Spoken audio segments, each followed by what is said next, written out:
सुप्रभात मंडळी. मी नीलिमा पटवर्धन आणि आपण सध्या वाचत आहोत आनंदीबाई जोशी ही लेखमाला जी लिहिलेली आहे मीनाक्षीताई देशमुख यांनी. काल आपण बघितलं की आनंदीबाई त्या कार्पेंटरबाईंच्या घरी येऊन आता एक दिवस झाला होता.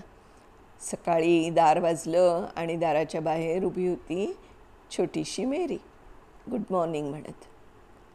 आनंदीनं मेरीला उचलून घेतलं. नमस्ते असं म्हणाली. आनंदी तोंड धुवून खाली गेली. चहाची तयारी मांडून ठेवली होती. शाळेला उन्हाळ्याची सुट्टी असल्यामुळे निवांतपणा होता. मिस्टर कार्पेंटर कामाला निघून गेले, त्यामुळे आनंदीला मोकळं वाटलं.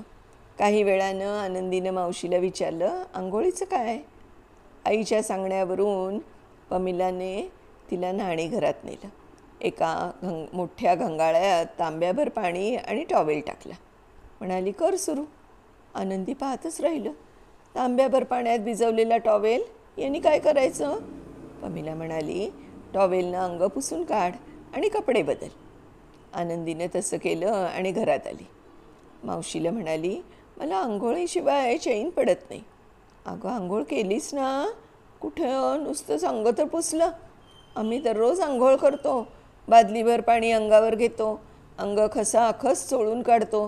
आंघोळीशिवाय कशाला शिवत नाही. मावशी आणि दोन्ही मुली एखाद्या विचित्र प्राणी पाहत असल्यासारखं वाटलं. त्यांना अतिशय आश्चर्य वाटलं. रोज आंघोळ कसं शक्य आहे? कार्पेंटर मावशी म्हणाल्या, इकडे रोज शक्य नाही आंघोळ करणं. हिवाळ्यात कशी करशील? नंतरचे दिवस मजेत गेले. रोसेल गाव छोटेसं होतं. एक हिंदू मुलगी कार्पेंटरकडे राहायला येणार ही बातमी गावात आधीच पसरली होती. लोकांना फार औत्सुक्य होतं. आनंदी आल्यावर लोक तिला भेटायला येऊ लागले.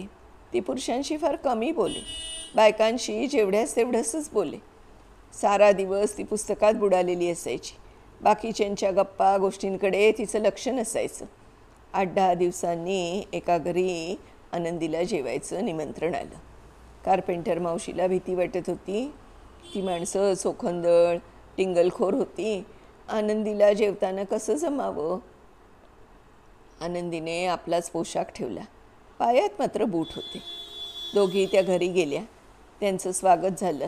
आनंदीनं खास अमेरिकन पद्धतीनं हस्तांदोलन केलं.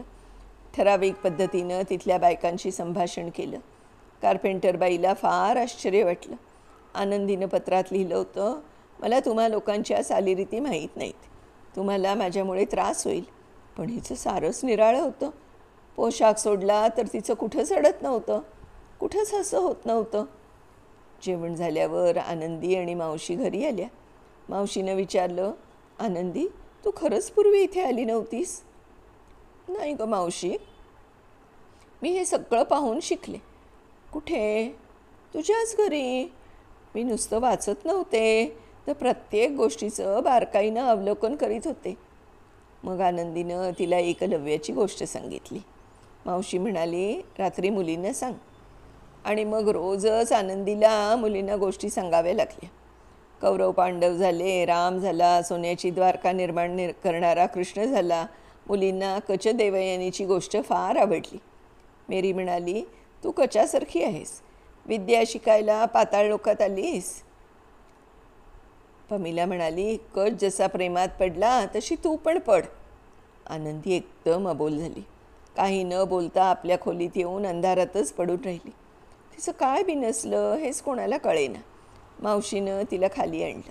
नाराजीचं कारण विचारल्यावर आनंदी म्हणाली, आमच्याकडे थट्टेत देखील बायकांबद्दल असं म्हणत नाहीत.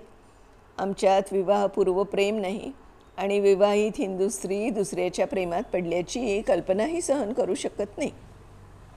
इतकंच नव्हे तर मृत्यूनंतरही विवाह विच्छेद होत नाही. जन्मोजन्मी तोच नवरा लाभावा अशी आमची इच्छा असते. कार्पेंटरबाईला थोडं कळलं. मुलींना काहीच कळलं नाही. परंतु यानंतर आनंदीची थट्टा अशा प्रकारे करायची नाही हे मात्र त्यांनी आपापसात ठरवलं. अजून कॉलेज उघडायचं होतं. शिकायला कुठं जायचं हे ठरत नव्हतं. न्यूयॉर्क जवळ होतं, पण फिलाडेल्फियाचं कॉलेज जास्त चांगलं होतं. तिथे स्त्रियांसाठी स्वतंत्र कॉलेज होतं. दोन्हीकडे फी माफ होणार होती. न्यूयॉर्कच्या कॉलेजला जायचं असं मावशीचं मत होतं. ती विचार करत होती. पत्रव्यवहार चालू होता. अजून 1-2 महिने अवकाश होता. आनंदीनं गोपाळरावांना पत्रातून सगळं कळवलं. दिवसभर ती खोलीत अभ्यास करत बसत असे. संस्कृत तिचा आवडता विषय होता. मुलींबरोबर बाहेर जाण्यात हिंडण्यात बराच वेळ जायचा. 2 महिने रोसेलमध्ये गेले. सुरुवातीला कार्पेंटर मावशीनं मांसाहार करण्याचा आग्रह केला, पण आनंदी आपल्या मतावर ठाम राहिली. तसं पत्र तिनं गोपाळरावांना लिहिलं. तिची अपेक्षा होती त्यांना आनंद होईल. पत्राचं उत्तर खोचकपणाचं आलं. ती विचार करू लागली, हे असे बोचरे कुत्सितपणे का लिहितात? यांना नेमकं काय हवं आहे? दर आठवड्याला पत्र लिहून इथला हाल हवाल कळलाच पाहिजे अशी सक्त ताकीद होती. दुसऱ्या पत्राला उशीर झाला. या महान अपराधाची गोपाळराव क्षमा करणं शक्यच नव्हतं. त्यांचे तसेच खोचक काळजाला छेदणारे वाग्बाण भरलेले पत्र आले. ती रात्र आनंदीनं रडून काढली. यांना असं लिहवलं तरी कसं जातं? दुसऱ्याला पीडा देण्यात कोणता आसुरी आनंद वाटतो? इतकी वर्ष लग्नाला झाली, पण नवऱ्याचं खरं अंतरंग कळलंच नाही आपल्याला. 4 चौघांसारखा संसार केलाच नाही. सतत धाकाच्या तलवारीच्या पात्यावर उभं केलं. अभ्यास करून घेणं याशिवाय दुसरं त्यांनी काही केलंच नाही. कधी कधी गोपाळराव रसभरीत पत्र लिहित, प्रेमाचा वर्षाव करीत. कशीही वागली तरी चालेल, पण सुखात राहा, तब्येतीची काळजी घे असं लिहित. हिंदुस्थानातल्या बातम्याही कळवीत, चर्चा करीत.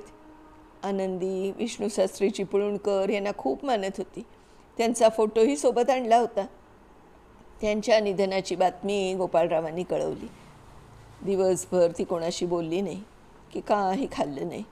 दिवसभर सुतक पाळलं.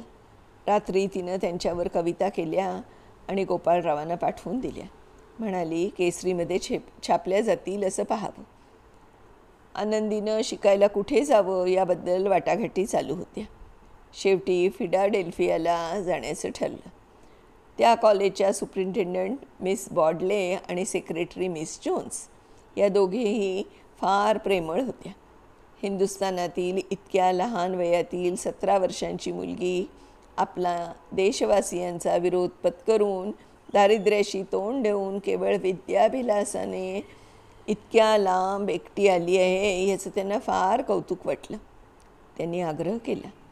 3 वर्षांचे $600 देण्याचं कबूल केलं. इतर सोयी त्या करणार होत्या. तिथं सर्जरी होती. अजून कॉलेज उघडायला 1.5 महिना अवकाश होता. रोसेलहून जाऊन फिलाडेल्फियाला तिनं मॅट्रिकची परीक्षा दिली. गोपाळरावांना पास झाल्याचं पत्र आलं. तिनं पत्र पोचण्याआधीच त्यांचं पत्र आलं. त्यात मुंबई टाइम्सचे वर्तमानपत्रातले कात्रण होते. तारीख होती 24/6/1884. त्यात लिहिलं होतं, वी हिअर दॅट मिसेस आनंदी Joshi, the Maharashtra lady who proceeded to America for the purpose of studying medicine, passed the matriculation examination at the Women's Medical College at Philadelphia. Mrs. Joshi will shortly be joined in America by her husband, who has procured leave of absence from government for that purpose. टाइम्समध्ये छापलेल्या स्वतःच्याच नावाकडे आनंदी बराच वेळ पाहत राहिली. एकदा घरातील सगळेच पिकनिकसाठी हायलँड पार्कला गेले होते. तिथे हास्य विनोद खाणं पिणं सुरू होतं. निसर्ग सर्वांगानं फुलला होता. आनंदी म्हणाली, मावशी, इथला फोटो काढून हिंदुस्थानात पाठवला असता. मावशीच्या सूचनेवरून पमिलानं एका फोटोग्राफरला बोलावून आणलं. आनंदीला एका झाडाच्या बुंध्यापाशी उभं केलं. पमिला काहीतरी गमतीचं बोलत असल्यामुळे तिला खूप हसू येत होतं. दुसऱ्याच दिवशी फोटोग्राफरनं फोटो आणून दिला. 9वार लुगड्याचा पदर हवेत उडत आहे. मनमोकळे चेहऱ्याचे हास्य पाहून आनंदी स्वतःलाच अनोळखी वाटू लागली. तिला वाटलं आपल्या नवऱ्याला फोटो खूप आवडेल. तिने पाठवून दिला आणि त्यांचाही फोटो पाठवण्याच्या विषयी लिहिलं. गोपाळरावांचा फोटो तर नाहीच आला, पण पत्र आलं. नेहमीप्रमाणे कुत्सित, खोचक, जिव्हारी शब्द लागेल, हृदय रक्तबंबाळ होईल असं. तिचा सर्व उत्साह विरला. अंगात हजारो सुया टोचत असल्यासारखं तिला वाटलं. आनंदीनं पेटीतून फोटो काढून बघितला. किंचित पदर ढळला होता, पण नवऱ्यानं त्याचा एवढा बाऊ करावा, इतकं घालून पाडून लिहावं, इतके भयंकर वार करावेत. काय आनंद मिळतो त्यांना? का असे वागतात? कसे आहेत ते? त्यांना स्त्री शिक्षणाचा ध्यास घेतला त्या वेड्यानं रात्रंदिवस झपाटलं. बायकोला तमोयुगातून बाहेर काढलं. कशासाठी? अशा छळण्यासाठी? आनंदीला वाटलं आपण त्यांच्यापासून हजारो मैल दूर, त्यांच्यापेक्षा मनाने, संस्कृतीने, विद्येने हजारो वर्ष पुढे आहोत. आणि अजून ते हिंदुस्थानात बैलगाडीच्या, औतनागराच्या, जातीसंस्थेच्या जगात आहेत. त्यांच्या आणि आपल्यामध्ये हजारो वर्षांचं अंतर, संस्कृतीचं हजारो वर्षांचे पापुत्रे दोघांच्यामध्ये आहेत. आनंदीचं मन सुन्न झालं. आपण उंचावर आहोत आणि ते खोल खोल गर्तेत आहेत. तिचं तिलाच हसू आलं. कुठली गर्त, कुठली उंची, कुठला उजेड, कुठला अंधार. ते अंधारात गर्तेतले असले तरी इथे यायला स्वतःच्या रक्ताचं पाणी करून शिडी त्यांनीच दिली. काही झालं तरी मनात नवऱ्याचा दुस्वास करायचा नाही, त्यांच्यावर रागवायचं नाही. आनंदीनं ठरवलं. ती अंतर्मुख झाली. कॉलेज उघडण्याचा दिवस जवळ येत होता. मोजकीच लुगडी असल्यामुळे ती खराब होऊ नयेत, फाटू नयेत म्हणून साध्या मलमलच्या पांढऱ्या कापडाची वस्त्र तयार केली. खणाच्या बंड्या शिवल्या. थंडीपासून बचाव व्हावा म्हणून तिने तिकडून बरेच कापडाचे तुकडे आणले होते. त्याची गोधडी शिवली. स्वयंपाक स्वतःच करायचा असल्यामुळे काही भांडीकुंडी आणली. सगळे कपडे शिवणयंत्रावर स्वतः शिवले. कार्पेंटर मावशीने फक्त तिला कसं शिवायचं ते सांगितलं. त्यानंतर त्यांना परत सांगावं लागलं नाही. हिवाळा सुरू झाला. बोचरा गारवा तिच्या हाडांपर्यंत भिनत चालला होता. मावशीने सांगितलं की सध्या जो पोशाख घालते त्यांना थंडीचा सामना होऊ शकत नाही. तिने इथल्यासारखा पोशाख करावा. पण आनंदीनं मानलं नाही. एके दिवशी ती सकाळी झोपेतून उठली तर सगळीकडे बर्फाच्छादित झालेलं होतं. वारा भयंकर जोरानं वाहत होता. हिमवर्ष म्हणतात तो हाच हे तिला कळलं. हातपाय गोठल्यासारखे झाले. तिने अंगावर गोधडी पांघरली, पण थंडी थांबेना. इतक्यात खोलीचं दार वाजलं. मावशी पेटलेल्या निखाऱ्यांनी फुललेली शेगडी घेऊन आली. म्हणाली, इथं असंच असतं. घटकेत उकडेल तर घटकेत बर्फ पडायला लागेल. स्वतःला जपलंच पाहिजे. थंडीनं कुडकुडणाऱ्या आनंदीला त्या म्हणाल्या, तू ऐकत नाहीस, फुकट मरशील, आजारी पडशील. म्हणाल्या, मी कोणाच्या निष्ठेआड येऊ शकत नाही, इच्छा नाही तशी, पण हे जीवाशी खेळणं, हे असं खाणं, मावशी त्याला माझा इलाज नाही. अगं तुझ्या पातळाने शरीराचा काही भाग उघडा राहतो. उद्या बाहेर जायची वेळ आली तर थंडीपासून बचाव कसा होईल? मावशी निघून गेली. आनंदी विचार करू लागली. मावशीचे म्हणणे खरे होते. मांसाहार तर शक्य नाही, पण कपड्याचं काय करावं? घालावा का जगा? काय हरकत आहे? पोशाख बदलला म्हणून आत्मा थोडाच बदलतो. हिंदू स्त्रीनं नऊवारीच नेसलं पाहिजे असं कुठल्या धर्मात सांगितलं आहे? पण नवऱ्याला पटेल का? त्यांची परवानगी मिळेल का? त्रागा करणार नाहीत ना? त्यांनी तर सांगितलं होतं, अड्डमेसारखा पोशाख केलास, मांस खाल्लंस तरी चालेल. पण त्यांचं सांगणं खरं होतं का? आज एक उद्या दुसरं. त्यांचं काहीच कळत नव्हतं. मंडळी, आता आनंदीबाई आपला पोशाख बदलतायत, आपलं खाणं बदलतायत किंवा काय ते आपण पुढच्या भागात बघूया. तोपर्यंत मी निलिमा पटवर्धन आपली रजा घेते.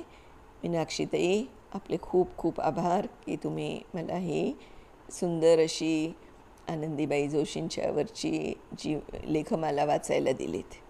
धन्यवाद.